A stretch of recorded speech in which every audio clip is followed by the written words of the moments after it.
Саламатсыздарбы урматтуу телекөрүүчүлөр, Баткен телеканалынын көрсөтүүлөрүн төз эфир аркылуу улантабыз. Бүгүнкү көрсөтүүбүздүн жүрүшүндө биз айыл чарба тармагынын өнүгүүсү деген теманын алкагында кеп кылмакчыбыз. Атайын темабызга байланыштуу студиябызга конок чакырганбыз. Сиздер менен тааныштыра кетсем, Турсунали Төлөмишев органикалык айыл чарба департаментинин Баткен аймактык филиалынын директору келип отурат. Саламатсызбы? Саламатсыздар. Көрсөтүүнүн башында эскерте кетчү нерсе, урматтуу телекөрүүчүлөр, көрсөтүүбүз төз эфирде жүрүп жатат. Андыктан биз жогоруда айтып өткөн айыл чарба тармагына байланыштуу өзгөчө, анын ичинде органикалык айыл чарбага болгон өзүңүздүн сунуш пикириңиз же сурооңуз болсо, экран астында жазылган WhatsApp номерге суроо калтырсаңыз болот. Биз атайын студиянын коногунан жооп алып беребиз. Алгач, Турсунали мырза, баарыбызга эле маалым, 2023 жылга чейин органикалык айыл чарбасын өнүктүрүү концепциясы иштелип чыкканда, ошол концепциянын алкагында өлкөдөгү, мисалы, фермер болобу, багбан, дыйкан болобу, аларга химикалык жер семирткичтерди эмес, табигый дарыларды колдонуу системасы дагы киргизилген да анын ичинде. Бүгүнкү күндө ошол концепциянын алкагында биздин Баткен областынын аймагында органикалык айыл чарба тармагында кандай иш-аракеттер аткарылып атат? Саламатсыздарбы? Негизинен эле органикалык айыл чарба департаменти бул өткөн жылы түзүлдү. Түзүлгөнүнө 1 жыл болду. Өзүңүз белгендей, бүгүнкү күндө ошо концепция иштелип чыкты. Анын негизинде быйылкы жылы ошо органикага кантип иштеш керек, органика кылыш үчүн эмнелерди кылыш деген стандарт иштеп чыкты, органика стандарты.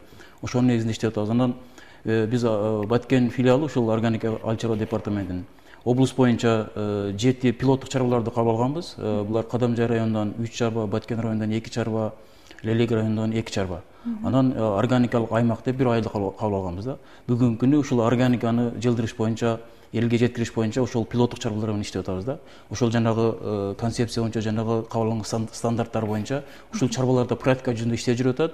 Ошолорду жандандырып, бир калыпка түшүргөндөн кийин ошол эле практиканы анан калган чарбаларга облус боюнча жайылтыш боюнча иш жүргүзөбүз да. Ушундай иштеп атат бүгүнкү. Ошол эле жоңузго кошумча бере өтөйүн. Ошол Баткен облусунун аймагында органикалык азык-түлүктөрдү өндүрүү боюнча дагы кандай пландар, иш-аракеттер бар? Органикалык азыктарды өндүрүү дегенде ошол эле жанагы эле пилоттук чарбалардын азырынча ошолордун өндүргөн азыгын айтабыз. Экинчиден, бул органиканын талабында качанга чейин ошол жанагы органикалык чарбалар органика чарба жүргүзүп атат деген жанагы эл аралык стандартка туура келген сертификат алмайынча алар өндүргөн азык органика болуп эсептелбейт да. Себеби дегенде жанагы эл аралык сертификат алганда булар ушул эл аралык стандартка ылайык лабораториялардан ошол өндүрүлгөн азыктар лабораториядан өтүп, ошонун жыйынтыгы менен гана органика деп сертификат берилет да. Ал эми бүгүнкү күнү биздин азыркы жүргүзүп аткан иштерибиз бул өткөн мезгилдеги органикалык азыктар болуп эсептелет. Ошол эле мисалы үчүн Баткен районунда мына Топоз Баткен деген чарбаны кабыл алганбыз, пилоттук чарба кылып. Аларда топоз өндүрүлөт, өстүрүлөт. Азыр 800 баштан көп топоз бар. Алардын топозу буга чейин эле өзү негизи органика, тоо жеринде жүрөт. Алар эч кандай биопрепараттарды, мындай химикаттарды башкаларды колдонбойт да. Бүт таза, табигый жерде жүрөт. Ошондуктан алардын эти өзүнчө органика болуп эсептелет. Бирок ошону биз органика кылып тастыкташ үчүн жанагындай эле эл аралык сертификатка жетишибиз керек да. Бирок бүгүнкү күнү органика Кыргызстанда жаңы башталганга байланыштуу, жалпы эле Орто Азияда бул эл аралык стандарттагы сертификаты бере турган уюмдар азырынча Орто Азияда ашыла элек да. Бул үстүндө иштеп жүрүп атат. Азыр негизинен Алматада уюшулду деп атат, бирок аларда толук кандуу ишке кире элек да.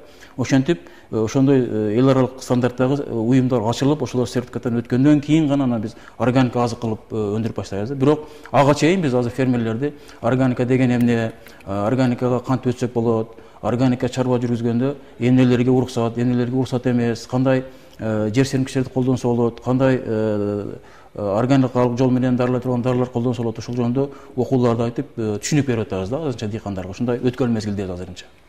Чоң рахмат. Баарыбызга эле маалым, ошол Баткен облусуна өзгөчө макам берүү каралганда, эми биз сизди айыл чарба тармагында серепчи катары дагы тааныйбыз да.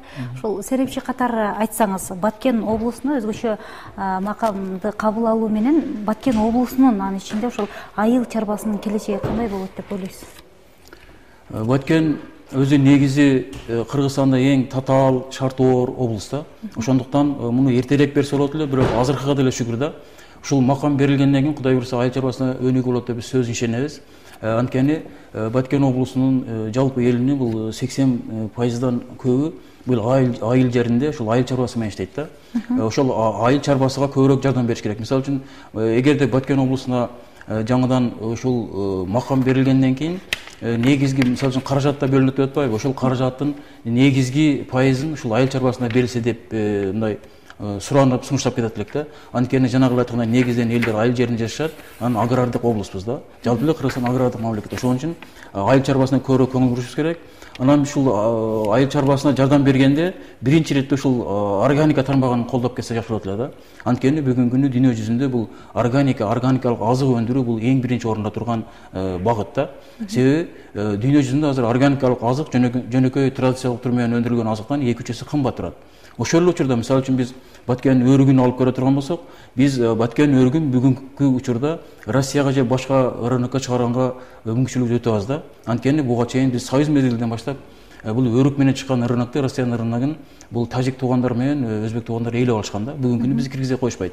Ошондуктан биздин негизги багыт бул органика болуш керек. Эгерде Баткен өрүгүн биз органикалык жол менен өндүрө турган болсок, ошондо биз зыбытка да жетет элек, жакшы пайда көрөт элек. Ошол эле учурда Россиянын башка мамлекеттеринин рыногуна киргенге бизге мүмкүнчүлүк бар эле да. Анткени бул органика болуп атат да. Ушул багытта эле бүгүнкү күндө аракеттенип жатабыз. Аракеттердин жыйынтыгы жаман эмес. Кудай буйрса азыркы мезгилде ушул Баткендин органика өрүгүн биз Россияга, Америкага чыгарып бир аздан баштадык. Себеби 2010 жылдан баштап эле ошол Баткен өрүгүн органикалык жол менен өндүрүп, ошол Алыштан органик деген айыл чарба кооперативи бар. Биздин департаментте пилоттук чарба болуп кабыл алынган. Ошолор менен аракеттенип жатабыз. Анан ошол эле учурда азыркы мезгилде эң акыркы жаңылык катарын айтып койсом болот. Биз Японияга 2 жолу ушул дүйнөлүк көргөзмөгө барып келдик. Ушул Баткендин органик өрүгү менен. Өткөн жылы февралда бардык эле, анан жакында Япониядан биздин посольстводон кыргыз балдар чалышты. Ошо Японияда бир компания ушул Баткендин өрүгүнө кызыгып атыптыр. Иштешесиңерби деген сунуш менен да биз макул болдук. Анан алар япондор ушундай калк экен, булар дароо эле ала койбойт экен да. Анализдеп, изилдеп көрөт экен. Анан ошо анализ бериле дегенде биз айтканбыз, кургатылган өрүктү бере десек, жок, бышкан өрүктү бересиңер дешти да. Алардын талабы ушундай болду. Ошо бышкан өрүктү анализден чыгарып туруп, тазалыгын текшерип туруп, андан кийин контракт иштейбиз деп атышат да. Кудай буйрса, келечекте мына жакынкы жылдары ушул органикага көңүл бурулса, органикага дагы ушул статус берилгенден кийин дагы бизге жардам берилсе, ушу биринчи Баткен өрүгүн экспортко чыгарып баштайбыз да. Бул ал жагы Америка, бул жагы Японияга чыгып баштайбыз да. Бул мындай жыйынтык жакшы болот деген сунушту айтып келет да. Ошол эле учурда биз ушул органика дегенде жана макам берилгенден кийин Баткен айыл чарбасын өнүктүрүштүн кайсы жолу жакшыраак дегенде биз сөзсүз органика дейт элек да. Органиканын ичинде ушул өрүк дейт элек. Анткени кайсы эле азыкты экспортко чыгарарда жанагы алган кардарлар биринчи ошол азыктын тазалыгын, экинчи ошонун көлөмүн, орусча айтканда объемун барбы деп сурайт экен да. Анан үчүнчү кандай шартта өндүрөсүңөр? Заводуңар барбы, кайра иштетүү ишканаңар барбы, ошону кургатып, тазалап, сактай турган жерлериңердин акыбалы кандай? Ошондой эле талапты коюп, ошолор даяр болгондон кийин анан экспорт чыгып баштайт экенбиз да. Бул багытта биз аракеттенип атабыз. Кудай буйрса, дагы да колдоого муктаж органика багыты, колдоо болсо, Кудай буйрса келечекте жакын арада ушу Баткендин атын дагы эле өрүк менен чыгарганга мүмкүнчүлүк бар да. Эми айтып атпайсызбы, өрүктү, өзгөчө өрүктү экспортко чыгарып кызматташсак жакшы депчи. Бирок ал жак кызматташууда дагы алардын айтып атасызбы, талаптары бар экен депчи. Ошол талаптарды аткарганга, органикалык ошол өрүктү чыгарганга бизде бүгүнкү күндө канчалык деңгээлде шарт бар? Жана өткөн жылы ушул февралда Токиодо болду, дүйнөлүк көргөзмө. Ошол жерде отуруп, дүйнө жүзү боюнча катышты, анан отурабыз, анан бир япон келип отуруп, өрүктү жеп көрүп, аябай сонун экенин жактырды өрүктү. Жактырып анан отуруп ошону менен сүйлөшүп, ошол япондун сүйлөгөн сөзүнүн жыйынтыгы менен биз мындай чоң бир жылыш болду десем болот. Анан мындай намыс пайда болду да бизде. Ал сурап атпайбы? Макул, силер менен азыр контракт түзөлү дейт. Ушу Кыргызстандын өрүгүн алалы дейт. Азыр биз менен түзгөнгө канча миң тонна өрүгүңөр бар, контракт түзөлү деп сурап атпайбы? Анан биз айттык, азырынча андай көлөм жок. Биз кийинки келечектеги көлөмгө иштейли десек күлүп атпайбы?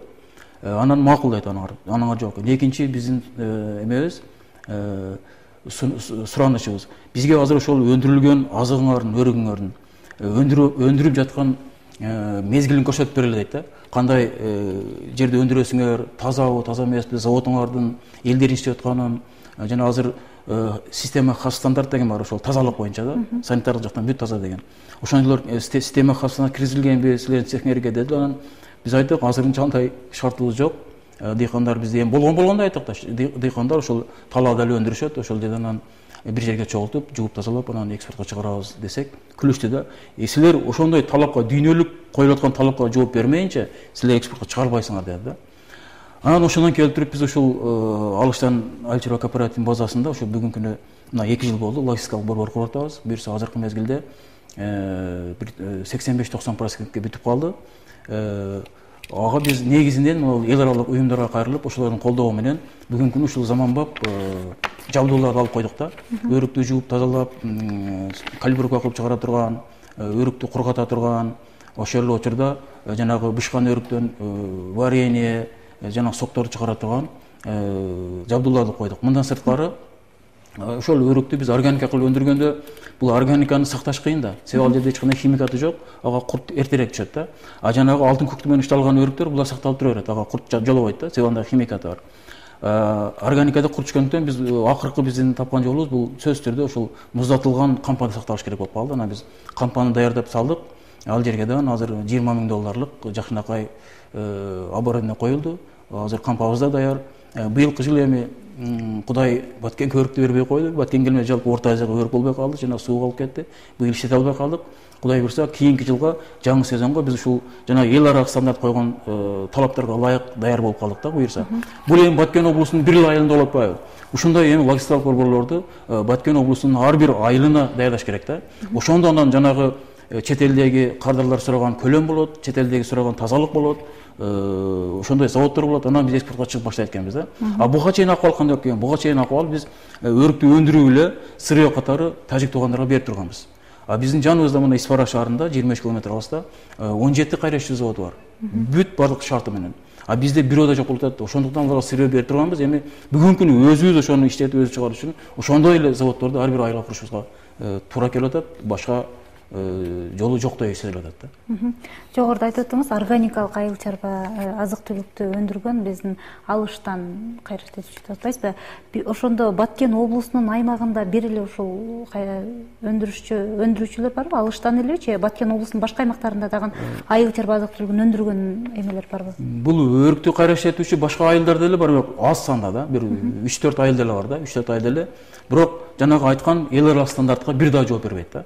Жана ХАС деген система, ISO деген системалар бар да, ошолор киргизиш керек да. Бирине да кандай система киргизилген эмес да. А жанагы тажик туугандардын ар бир завод биз барып көргөнбүз, ар биринде ошол ХАС система, ISO киргизилген да. Даяр экспортко чыкканга даяр да алар. Мисалы үчүн мына Россиядан Глобус деген сет ошо биздин өрүктү жеп көрүп, эми Баткендин өрүгүнү Кудай таала ушундай берип койгон экен, сапатыдан, дамыдан эч минус жагы жок да. Жеп көргөн адам алгысы келет.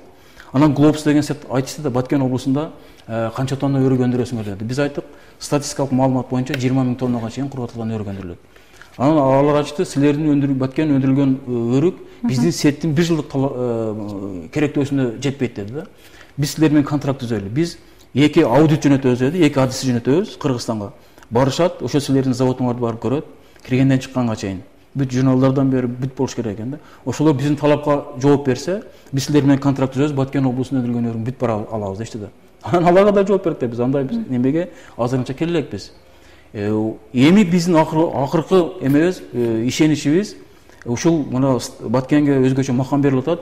Ошонун негизинде акча бөлүнүп, ушул Баткендин ар бир жок дегенде ар бир районуна бирден ушундай заманбап кайра иштетүүчү логистика борбору курулса, ошондо гана экспорт ишке ашып, ошол жанагы айыл чарбасынын өнүгүүсүнүн жыйынтыгы байкалып баштайт эле да. Эми бүгүнкү күндө ошол органикалык айыл чарбаны азык түлүктү өндүрүүчүлөргө бүгүнкү күндө жергиликтүү бийликтен же болбосо мамлекеттен кандай колдоолор болуп атат? Жогоруда айтып өттүңүз, мисалы көпчүлүк учурда биздики талапка жооп бербей калып атат деп. Ошол нерсеге серепчи катары айтсаңыз, эмне тоскоолдук болуп атат да, негизги себеби? Тоскоолдук эле жанагы да биздин даяр эместигибиз болуп атпайбы? Мамлекет тарабынан азырынча кредиттер гана, жана жеңилдетилген кредиттер берилип атат. Орус кыргыз өнүктүрүү фондунан жеңилдетилген кредиттер берилип атат. Бирок айыл чарбасында биздин фермерлер алып иштетип көрдү. Мисалы үчүн ошол жеңилдетилген кредиттерди. Баары бир айыл чарбасына мындай кредит туура келбей калат экен да. Анткени мына дүйнөлүк айыл чарбасын көргөнүздө өнүккөн мамлекеттердин айыл чарбасына бардык өнүккөн мамлекеттерде бул пайызсыз кредиттер, көп жылдык кредиттер, судалар, дотациялар берилет да. Ошон үчүн аларда айыл чарбасы өнүгүп кетти. Мисалы үчүн жаныбызда эле турган мына Казакстанда ала турган болсок, фермер өндүрсө, дотация берилет, субсидия берилет да, ошо өндүрдүң деп туруп. Анан аларда контракттык негизде өндүрүү деген система кирди азыр Казакстанда. Булар кандай? Мисалы үчүн бизде азыр Бишкекте чоң супермаркеттер ачылып кетти. Ошол супермаркеттер, гипермаркеттер азыкты базардан алышат да. А Казакстанда ушундай система кирди, мамлекет өзү колдоп, өзү жардам берип атат. Ошол жанагы супермаркеттер менен дыйканды экөөнү бириктирип контракт түзүлөт да. Супермаркеттер мисалы үчүн ушунча тонна бышкан өрүк керек, же ушунча тонна алма керек деп туруп фермер менен контракт түзөт. Фермер ошону өндүрүп берет. А ошонун өндүрүш системасын бүт химикат колдонду, кандай өндүрүп бүт баарын супермаркеттин адистер өздөрү көзөмөлдөп турат да. Анан жылдын башынан ошол супермаркеттер фермерди финансировать этип турат.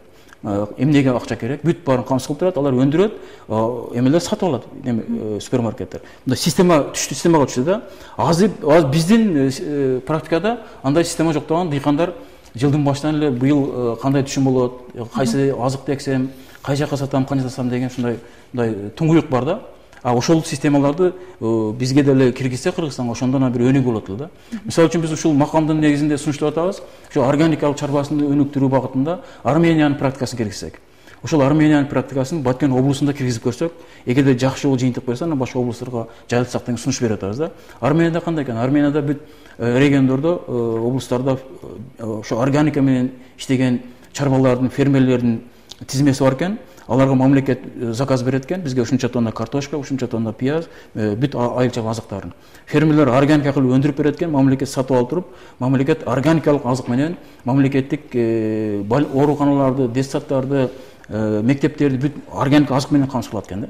Бул жерде сонун жыйынтык да. Биринчиден ден соолук, бул ошол мамлекеттин элинин ден соолугу органик азык жейт. Экинчиден фермерге гарантия, ушу өндүргөнүгө мамлекет акча төлөп берет. Сонун системада ушул системаны Баткенге киргизели дегенден сунушту берип атабыз буюрса. Жок, рахмат. Учурда ошол күздүк эгиндерди себеби аракети кызуу жүрүүдө да. Дыйкандарга ошол адис катары кандай кеңеш берет элеңиз? Мол түшүм, анан таза органикалык түшүм алыш үчүн кандай органикалык жер семирткичтерди колдонуш керек? Эми органикалык будай өндүрүш үчүн биринчиден ошол үрөндүн өзү органик болуш керек да. Ошонун сертификаты болуш керек, органикалык жол менен өндүрүлдү деген. Бул азырынча мындай татаалыраак эме болуп атат да. Ошол сертификаты менен алып туруп эгип өндүрсө гана органикалык түшүм алат да. Экинчиден биз мына азыр ушул органикалык ачуу департаментинин Баткен аймактык филиалында биздин ишканада триходермин, биолин деген суюк дарыларды өндүрөбүз, препараттарды. Ошолор менен эртең үрөндөрдү себиш алдында ошо биздин препарат менен жанагы протравка деп коет, дарылайт да. Ошо менен дарылап туруп себе турган болсо, ошондо биринчиден бул жанагы гриппой ооруларын алдын алат, ооруларды жок кылат. Экинчиден ошо түшүмдүүлүгүн 20%га чейин өскөнгө жардам берет да. Анан будай эккенден кийин жерден тез чыгат, тез тамырлайт, иммунитети жакшы болот да. Ошондон түшүмдүүлүктү алгандан жакшы болот. Биз ошону сунуштайбыз. Азырынча биздин көрсөткөн кызматыбыз ушул эки препарат менен жардам берет дыйкандарга. Негизи Баткен облусунда ошол дан эгиндерин боюнча үрөндөр кайсыл жактан алынып келинсе эле? Көпчүлүк учурда мисалы сертификаты жок үрөндөр дагы болушу мүмкүн, баягындай гумо деп коет го. Бүгүнкү күндө Баткен облусунда ошол дан эгиндеринин толук органикалык таза деп айта аласызбы? Жок, мен жана эле айтпадымбы, органикалык деп азыр бирдей эгинди айта албайбыз да. Органика деп айтыш үчүн жанагы эл аралык стандарттагы сертификаты болуш керек. Негизи органикалык кылып үрөндү өндүрүп өзү кайра колдонсо болобу негизи? Болот, сөзсүз. Бул мисалы үчүн органиканын эмеси ошондой да өзү. Биринчиден эге турган эгиндин үрөнүн фермер өзү өндүрүп алыш керек. Эгерде өзү өндүрө албаса, ошол органикалык чарба жүргөн фермерден сатып алыш керек да. Үчүнчү жолу атайын ошо сертификаты бар жанагындай үрөнчүк чарбалардан сатып алыш керек да. Бул дүйнөлүк практика ошондой. Тиги каршы азыр көпчүлүгү жанагындай, Азырынча эми мамлекет тарабынан, айыл чарба министрлиги тарабынан көбүнчө чүйдө өндүрүлөт да, эми кылкандыдан эгиндери. Ошол жактан үрөндөр сунушталат. Бул арпанын, будайдын үрөнү ошол айыл чарба министрлиги тарабынан жеңилдетилген түрдө фермерлерге жеткирилип атат. Ошолун алып эгип атышат бүгүнкү. Жогоруда органикалык жер семирткич боюнча аз болсо сөз кылдыңыз. Тагыраагы эми ошол жер семирткич боюнча өзгөчө баарыбызга эле маалым биогумус боюнча кыскача маалымат берип өтсөңүз, ал дагы органикалык жер семирткичке кирет да. Органикалык жер семирткич болуп эсептелет биогумус. Бул жерде жанагы сөөлжан, бул Калифорниядан келген сөөлжан, ошону алып, ошонун чыккан көмү биогумус болуп эсептелет да. Бул эмеге жөнөкөй көңгө караганда 40-50% эмеси күчтүү болот. Анан ошол учурда бул биогумусту ар бир фермер өндүрө алган мүмкүнчүлүгү бар да. Мисалы үчүн бүгүнкү күндө ар бир фермердин үйүндө уй бар, кой бар дегендей, ошолордун эле көңүн, анан үйдөн чыккан бардык үй шартында даярдалган оокаттардын калдыктарын берип, кыскасы бул сөөлжан темир менен таш, шишеден башка бардык азыкты жейт экен да. Ошол эле учурда кардон кагаздарды дагы атайын жибитип бере турган жолдор бар экен. Бардыгын жейт. Ошондо эгерде ар бир фермер ошол сөөлжандарды өндүрүп алса, өзү биогумус даяр болот эле, өзүнүн огородуна ылайык ар бир фермер даярдап алса болот да. Анан базардан алып, ал кандай жол менен даярдалды, кандай химикаттар кошулганын билбейт да. Ошон үчүн бүгүнкү күнгү саясат ушул өзүңдү өзүң камсыз кыл. Ушул камсыз кылганда дагы үй бүлөңдү биринчиден органикалык азык менен камсыз кыл. Экинчиден ошол органикалык азыктарды өндүргөндө органикалык жер семирткичтер менен өзүңдү өзүң камсыз кыл деген саясат жүрүп атат да. Ушуну фермерлерге жеткизип атабыз. Бүгүнкү күндө бизде Баткенде ушул биогумусту колдонуу жагы канчалык деңгээлде колго алынган? Бул биогумусту өндүрүү эми эле башталды. Азыр биздин ишканадан өндүрүп фермерлерге берип атабыз. Анан биздин жанагы пилоттук чарбаларга өндүрүү үчүн берип атабыз. Азыр бардык жер өндүрүлүп атат да. Экинчиден өткөн жылы Чынар Осмоновдун губернатордун орун басары ошол эже өзү Баткенди облустун органикалык аймакка өткөрөбүз деп туруп, аялдардан турган группалар түзүп, жерлерде семинарларды өтүп, ушул биогумусту кантип өндүрүш боюнча бүт 3 райондун аймагында чоң семинарлар өткөрүштү. Ошонун негизинде көп фермерлер азыр биогумусту өндүрүүсүндө иш жүрүп атат. Бул жакшы эле жолго түшүп калды буюрса. Бүгүнкү күндө ушул серепчи катары, айыл чарба адиси катары Баткен облусунун айыл чарба тармагынын абалы канчалык деңгээлде деп ойлойсуз? Кандай баа бересиз?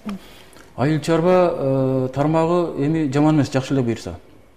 Азыркы мезгилде мында күз күрөш деп күз башталды. Азыр эгилген орундарды дыйкандар жыйнап баштады. Бүргөндөрүндө мына азыр күрүч оруу иштери башталды. Негизи жакшы, анан негизи дыйкандардын азыркы көңүл эле болгон көңүл бурусу ушул Баткенге атайын макам берилет экен. Ушунун негизинде айыл чарбасына кандай колдоолор болот экен деген, кандай маалыматтар болот деген жаңылыкты күтүп турушат да. Мына кече күнү кабарлардан экономика министринин орун басары Жарасыл мырза жакшы сөздөрдү айтты. Баткендин айыл чарбасына жеңилдиктерди берген жөнүндө айтты. Жанагы салыктардан жеңил болгон жөнүндө маалымат берди. Анан айыл чарбасы да ошо кайра иштетүүнү колго алабыз, жакшы жардам беребиз деген сөздөрдү айтты. Уккан фермерлер бардыгы сүйүнүп калышты. Кудай буйрса жакшы бир жаңылык болот экен буюрса деп. Анан ошол эле макамдын негизинде, ушул бөлүнгөн каражаттын негизинде мына Сүлүктүдөгү жанагы кум бар го, жана ак кум. Ошол ак кумду айнек жасай турган завод кура турган болду. Кыскасы жакынкы мезгилде ушул макамдын негизинде Кудай буйрса Баткенде жалпы Баткендин өнүгүүсү, ошонун ичинде айыл чарбасынын өнүгүүсү жакшы болот деген үмүттөр, күтүүлөр бар да буюрса. Чоң рахмат. Эми кепте органикалык айыл чарбага, мал чарбачылыгына барсак да, бүгүнкү күндө таза органикалык этти алыш үчүн биз бүгүнкү күндө мал чарбачылыгында эмнеге көп көңүл бурушубуз керек?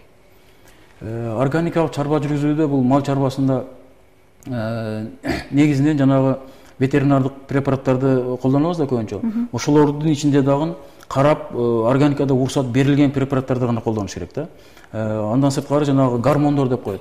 Мисалы үчүн мал баккан фермерлер ошол малды тез эле семирте турган, чоңойто турган жана гормондорду уколдорун беришет да. Бул органикада такыр мүмкүн эмес. Ошолорду көзөмөлдөшүбүз керек. Анан ушул мал чарбасындагы кайсы фермер мен органикалык эт өндүргүмдү каалайт элем, органикалык чарба жүргүзүүнү каалайт элем десе, биздин ишканага келсе, биз менен келишим түзүп, бизде ошолорду пилоттук чарба катары кабыл алып атат, ошолду окутуп, үйрөтүп иш жүзүнө ашырат элек да. Ошол эле учурда мына органикалык аймак деп бүгүнкү күнү Зардалы айылын кабыл алдык. Бул органикалык аймактар азыр ар бир облустта тандалып атат да. Эми Зардалыны эмне үчүн кабыл алдык? Зардалы анткени бул өзү органика да. Бүгүнгүгө чейин ал жерде электр энергиясы жок, телевидение байланыш жок, Мындайча айтканда элдер эч кандай химикат жок ал жерде. Ушул органикалык жол менен чарба жүрүшөт да. Ошон үчүн биз Зардалыны кабыл алдык. Бул айылдык кеңештин сессиясында каралып, атайын статус берилди да, органика болуп туруп. Анан азыр биздин планыбыз ошол Баткен Зардалы айылында дары чөптөрдү өндүрүү боюнча иш жүргүзүп атабыз. Биз барып эл менен жолугушуп, элдин макулдугун алып келдик. Бул практика азыр Ысык Көл облусунда ишке ашып атат. Ал жерде дары чөптөрдү өндүрүп 1 гектар жерден 400 миң, 600 миң, эң жакшы киреш алганы 1 миллион 200 миңге чейин сомго чейин киреш алып атат экен да. Ал жерде жана календула, валериана деген чөптөр, дары чөптөр. Ошолорду өндүрүп Германияга контракттар бар экен. Ошолорго тапшырып, анан фармацевтикага тапшырып атышат да. Бул баары органика да. Ошон үчүн биз Зардалыны кабыл алдык. Эгерде Зардалда ошол чөптөрдү өндүрүп, элдер жакшы киреш алып баштаса, ошол эле практиканы Кудай буйрса Зардалы аркылуу башка айылдарга да таркатуу үстүндө иш жүргүзүп атабыз да. Телегөрүүчүлөрдүн суроолоруна кезек берсек, жогоруда биогумус боюнча айтып өттүңүз, дейт, кандай сөөлжандан өндүрсө болот? Кадимки эле сөөлжанбы же атайын сорту болобу дейт? Жок, бул жерде атайын сорт бар, ошо Калифорния сөөлжаны деп коет. Биздин өзүбүздүн жергиликтүү сөөлжандар алардай тез көбөйбөйт экен да. Алар анан жанагы эле үйдөгү дыйкандарга түшүнүктүү болуш үчүн, мисалы үчүн жанагы жумуртка багытындагы тоокторду алып келип койсо, эч жака кетпейт го, үйдөн жүрө берет. Бергенди жеп эле. Бул Калифорния сөөлжаны ошондой экен да. Бергенди жейт, качып кетпейт, ишин аткара берет да. Жанагы жергиликтүү сөөлжандарды бакса, алар биринчиден тез көбөйбөйт, экинчиден аз жашайт, анан үчүнчүдөн алар эгерде азык бербесе качып кетип кала берет да. Бул Калифорния сөөлжаны, бул практикадан өткөн, бул тез көбөйөт, жакшы түшүн берет, анан биогумусудан тез чыгарып жакшы иштейт да. Ошол жагынан жакшы. Кийинки суроо ушул дыйканчылыкта органикалык азык-түлүк алыш үчүн кандай жер семирткичтерди сунуштайсыз дейт, дыйканчылык тармагында? Жер семирткичтер ошол бизде биздин ишканада биолинген деген жер семирткич өндүрөбүз. Бул жердин кыртышын жакшыртат. Экинчиден ошол өсүмдүктөн жалбырагдан берсе де боло берет, жерге тамырдан берсе де боло берет. Ошол өсүмдүктөрдүн иммунитетин көтөрөт, түшүмдүүлүгүн көтөрөт. Анан тамырын тез жайып кеткенге бул шарт түзүп берет. Экинчиси ошол триходерма деген дары өндүрөбүз, препарат. Бул ошол тамырдагы, жердеги, анан кийин дарактын өзүндөгү жана грибковый оорулар деп коет, ошолорду жок кылат да. Ошолорду жеп жок кыла турган күчкө ээ. Ошолорду сунуштайбыз. Жок рахмат. Акыркы суроо дыйканчылыкта же багбанчылыкта болобу дейт. Суроосун түшүндүрө эле айтып коеюн. Дыйканчылыкта же багбанчылыкта болобу дейт. Ошол мисалы органикалык жер семирткичтердин кайсынысын кайсы убакта колдонуш керек дейт. Мисалы ошонун атайын окуусу барбы дейт. Кимден үйрөнүп мындай эме алсак болот дейт. Бул Баткен облусунун аймагында. Биз жардам бергенге даярбыз. Ошол эле учурда биринчиден азыр мына жакында окуу өттү. Ошондон келип ошол жердин топурактын күрдүүлүгүн аныктап бере турган лаборатория бар экен. Ошол адамдар келип, адистер келип семирип өтүштү. Биринчиден ошол жердин составын билишибиз керек экен да. Биздин жердин составында кандай заттар бар, кандай заттар жок. Ошону аныктап туруп, андан кийин колдонушубуз керек экен да, жанагы жер семирткичтерди. Ошондой сунуш бар да, бирок алардын филиалы азырынча Баткенде жок. Буга кайрылыш үчүн Ошко кайрылыш керек. Андан сырткары бизден чыккан препараттардын эч кандай зыяндуулугу жок. Канча колдонсо ошончо пайда көрөт да. Ошонусун айтып элем. Чоң рахмат. Дагы бир суроону берип коеюн, акыркы суроо экен. Баткен шаарындагы биофабриканын органикалык айыл чарбага канчалык деңгээлде мындай тиешеси, мааниси бар дегендей суроо бериптир. Бул органика деген бүгүнкү күндө дүйнөлүк уран да, бул дүйнөлүк уран. Органикасыз айыл чарбасы тупикке барып калды. Анткени органикасы жок, жанагы ГМО, генетикалык өзгөрткөн азыктарды, жанагы химикаттарды, яда химикаттарды колдонуп айыл чарба азыктарын өндүрө берип, бүгүнкү күнү ошол өндүрүлгөн азыктарды адамдар өздөрү жеп атпайбы? Ошо яда химикаттарды жеп отуруп адамдардын бүгүнкү күнү мына мисалы үчүн бир жылдын ичинде Кыргызстандан Индияга 1000ден көп адам барып операция жасатат экен да, боорун. Ошонун бардыгын бүгүн изилдеп көргөндө ошол жана яда химикаттан бышкан азыктарды жегенден болуп атат да. Бул яд деген нерсе, уу деген нерсе бул табигатта жок болбой турган нерсе экен да. Биз мисалы үчүн азыр зыянкечтерди жок кылам деп ууду сеп атышат дыйкандар. Ошол уу барып азыкка отуруп атат. Азыкты жеп адамдардын организмине отуруп атат да. Адамдын фильтри бул боор экен да. Боор ошол ядтарды топтоп отуруп, канча жыл өткөндөн кийин анан ошол иштен чыгып, боорун алмаштырып операция кылып ошондон болуп атат. Бүгүнкү күнү дүйнө жүзү кегиле токтотолу ошо яда химикатты. биз органикага өтөйлү деп туруп органикага өтүп атпайбы? Ошол дүйнөлүк урандын, дүйнөлүк бакыттын бир бөлүгү ушул органика болду да. Мына түзүлгөнүбүзгө 1 жыл болду. Ошол органиканы иштетели, элдин ден соолугу болсун, кыргыздын ден соолугу болсун деген багытта биз жүргүзөбүз да. Ошо ядамкетен токтотобуз, органикалык чарба жүргүзүп, таза азык өндүрүп, элдин ден соолугун сактап калалы деген багытта бул сөзсүз биз керекпиз айыл чарбасында, ансыз башка жол жок. Чоң рахмат, Турсунали мырза. Атайын убактыңыз бөлүп келип, биздин телекөрүүчүлөргө айыл чарба тармагында абдан пайдалуу, жеткиликтүү маалымат бердиңиз. Ишиңизге ийгилик. Урматтуу телекөрүүчүлөр, мына ушу менен бизге бөлүнгөн убакыт соңуна жетти. Эскерте кетчү нерсе көрсөтүүнүн жүрүшүндө биз Баткен облусунун аймагындагы айыл чарба тармагынын өнүгүү жолдору, анын ичинде аткарылган иш-аракеттер тууралуу кеп кылдык. Көрсөтүүнү мен Кундуз Жоробекова алып бардым. Эфир аркылуу амандыкта көрүшкөнчө саламатта калыңыздар.